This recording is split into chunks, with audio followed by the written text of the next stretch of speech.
First off, on here, we don't really do a deep dive into every nook and cranny of a movie, but instead we talk about issues with movies or TV shows and how we would like to repair them in order to make the movie better. If you have your own idea or disagree with me, please put that down in the comments or leave a dislike. But if you wholeheartedly agree, please leave a like and a share. Anyways, let's jump into this. Have you seen The Gangster, The Cop, and The Devil? 자, 그날 밤에 있었던 일 나한테 싹 다 얘기해 보세요. 내가 그놈 잡아줄라니까. So let's do a quick synopsis. The story is about a police officer trying to create a case that a serial killer is driving around rear-ending drivers without passengers, then stabbing them to death when they get out of their car to access the damage and exchange information. At the same time, said police officer is also having disagreements with the violent local gangster who runs a slot machine scam. A little after the gangster and the cop bump heads, the gangster is driving home one night after waving away his security when he is attacked by the serial killer. In the fight, the serial killer is beaten back and stabbed after stabbing the gangster 2 or 3 times and flees, leaving his victim, the gangster, bleeding in the street. The gangster lives and receives life-saving surgery, but now the cop and the devil, aka the serial killer, have a living victim, and this leads to the gangster and the cop joining forces in order to bring the devil to justice, with each other having a different interpretation of justice. Now, going in, I looked up the average review for this movie. It has a 97% Rotten Tomatoes score, which is astounding, but, that's on the average of a 7 to 10 review, but still a 97. So going in, I had a pretty good belief that I wasn't going to get bored or hate this movie. And I have to admit, it's probably the greatest movie I've seen in 2024. It just edges out Alien Romulus, which I gave a 7 out of 10. For this movie, I give it a solid 7.5 out of 10, which I had to get my cinema score out of the way first because there's not a lot I would do to this movie to make it better, just slight changes, and one drastic change that would, completely change the movie. So let's highlight some things that I really liked about this movie. 1, the humor. I really enjoyed the humor in this movie. It seemed like every time our devil would kill somebody, it would be followed up with 10 to 15 minutes of our cop harassing someone. 나 또 희망새가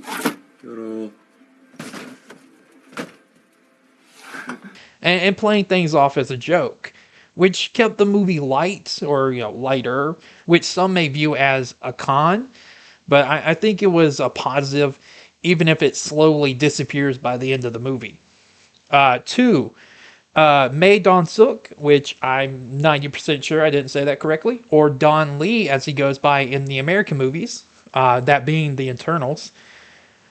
Just a wonderful, wonderful actor. If someone said, we're a race-swapping kingpin, I would be the first to recommend Don Lee as the Korean version of Kingpin. There are scenes when he's punching someone or slapping them with his hand where you can really feel the weight behind it, and you just think, the stunt double must have had a hell of a day when making this scene. It just feel reminiscent to Daredevil on Netflix, where honestly, at the end, I kind of wanted to see him close a door on a guy's head. 내가 씨발 그냥 쳐 드시라니까 왜 자꾸 말을 자꾸 해? 형님 이거 좋은 자리에서 분위기가 이게 뭡니까 지금? 예? 아니 동생이 형님들 생각해가지고 챙겨준다는데 왜 자꾸 쳐 드시라고. Number 3, the devil, the serial killer. In the beginning of the movie, he's very intimidating and very scary. By the end, he doesn't have that shock value anymore. But in the beginning, he's just this cold-blooded killer who just knifes people at random. They kind of ruin him right around a third of the way into the movie with the truck driver passenger kill. And they just never really recover that shock value that he had. Now, on to some of the slight or drastic changes that I would bring this movie. 1, I don't know if I wouldn't just get rid of the gang war between the gangster and some lower tier slot casino-ish gangster who I think is supposed to be, our gangster's subordinate. For context, the gangster has made a deal with a local lower tier slot machine gangster over how much proceeds go to him. But after the gangster is attacked by the serial killer, his lackeys attack the lower tier gangster, believing he ordered the hit. This leads to our gangster having to renegotiate a contract more favorable for Mr. Lower Tier because of the confusion. And of course, our gangster does not like that he had to redo this negotiation. He orders his men to get rid of this nuisance, and our gangster has one of his men kill the guy with the serial killer's knife that they recovered from the roadside after he killed the truck driver. And it did have repercussions down the road, but nothing that escalated really into anything. Sure, the lower tier gangster was killed, the serial killer was blamed, and his subordinate attacked our gangster, but it didn't really affect the storyline or our characters. The serial killer didn't have new threats, the gang war didn't really impact anything, and we already have plenty of moments when the gangster comes across very intimidating. 왜 자꾸 너 드시라고. You could say that it brought in the crimes unit and more pressure for the serial killer, but it didn't. They just added them, the crimes unit, into the story in order to stress out our cop, and that's it. It had no other repercussions. Now, number two of changes that I would do, if we're going to have to keep the gang war, then there is a scene when they're holding a funeral for Mr. Lower Tier slap casino-ish gangster, that the serial killer shows up to the funeral. Now, he isn't there to attack our lone survivor, Mr. Gangster, but instead he's there to inform the lower tier gangster's subordinate that he didn't kill Mr. Lower Tier. And sorry if I'm confusing everyone, but someone just used his knife in order to do it. The lower tier subordinate looked straight at our gangster and immediately vows vengeance in his head. Now, you don't have to do a big change here, but having the lower tier subordinate look at the serial killer first, and then having the serial killer give him a smile before walking away, I think could have sold this scene 100 times over. But the lower tier subordinate, he doesn't even question the note. He just takes it and believes wholeheartedly that the serial killer, a serial killer, is telling the truth. He didn't even question that he just received a note from a serial killer. It's really just a missed opportunity. They just missed their shot with that moment. Now, this point also still has to deal with the low-tier gangster subordinate and the gang war, which I honestly don't believe needs to be in the movie. But the cop accidentally kills the low-tier subordinate with a knife, and the repercussions of that never materialized. It just never happens. For a little context, the gangster and the cop are attacked by a low-tier subordinate in a surprise attack when they're alone in a garage inspecting the serial killer's abandoned car, trying to find evidence. Low-tier subordinate shows up with like 20 guys or maybe less, and he just gets his rump handed to him. But during the fight, low-tier subordinate and the cop fight and struggle over a knife. And like every other movie with a gun or a knife in the middle of a fight, one of them falls on it. The gangster rounds the corner after almost beating all these guys single-handedly and sees the dead low-tier subordinate and the cop freaking out over stabbing him. He then tells the cop to leave and forcefully pulls and throws him away from the body and stops him from calling the cops. Then the gangster calls up his boys who help him dig a massive grave where we can assume they killed all these other men who attacked with the low-tier subordinate and buried them under some construction site. Now, this scene later is followed by the cop having moments where he can't believe what he did, and he keeps washing his face in cold water. But nothing ever comes from it. Where is my moment when the gangster blackmails the cop? Oh, that's right. They already had that scene when it was revealed that the gangster had all his conversations with the cop recorded, ensuring if the gangster is arrested, he'll bring the cop down with him. 깡패가 형사랑 악마를 잡는다. 씨발 재밌네. 응?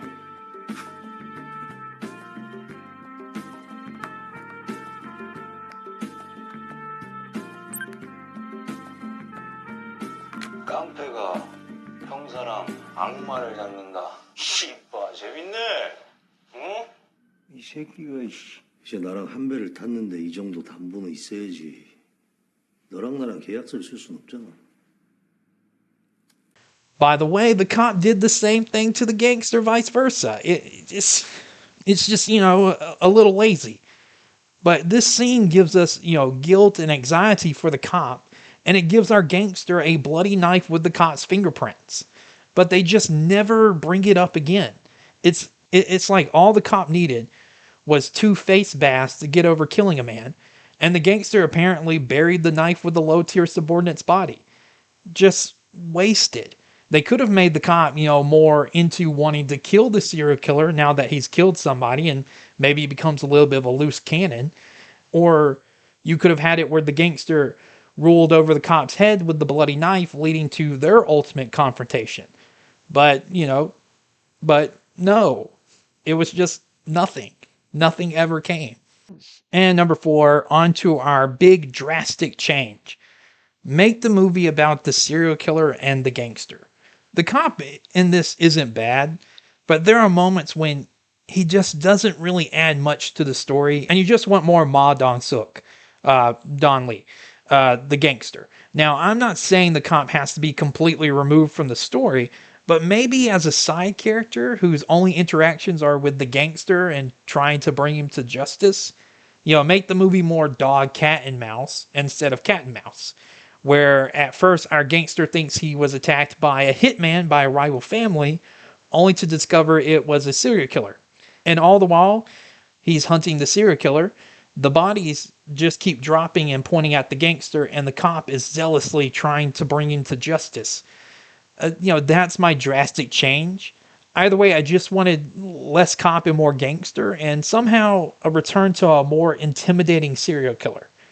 And number 5. And our final point, which ties into the last sentence of point 4, an intimidating serial killer.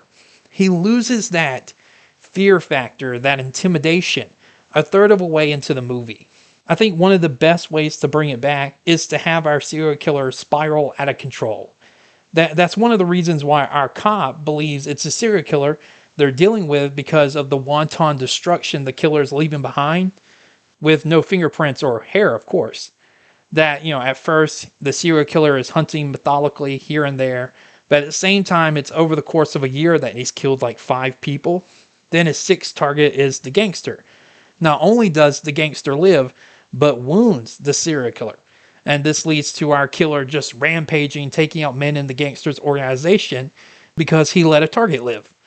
And this is all the while we haven't shown his face. Just a rain cut and a dozen knife plunges. I think that would have kept the intimidation factor at an all-time high. But those are my points for those of you who've skimmed to the end. High notes, I like the humor of the movie. Don Lee, or Ma Dong-Seok, as he's known in Korea, is a high note, and the serial killer was intimidating for the first third of the movie. Low notes, the gang war, the funeral scene, death of the subordinate gangster at the hand of the cop that leads to no consequences. The cop could have been removed and more time could have been given to Ma Dong-Seok. The cop should have been rewritten into chasing the gangster, who in turn is chasing the devil, and making the serial killer more intimidating for the whole movie by giving him anonymity and showing him spiral out of control after hearing the gangster survived his wounds. But outside of that, this movie, for me, was a solid 7.5 out of 10. A lot of highs, very entertaining cast, and solid action, which I think if you remove the gang war and the fight scenes that are tied to it, makes the whole movie more grounded. What do you think? Am I right? If so, leave a like. If I'm wrong, leave a dislike and a comment. And thanks for watching.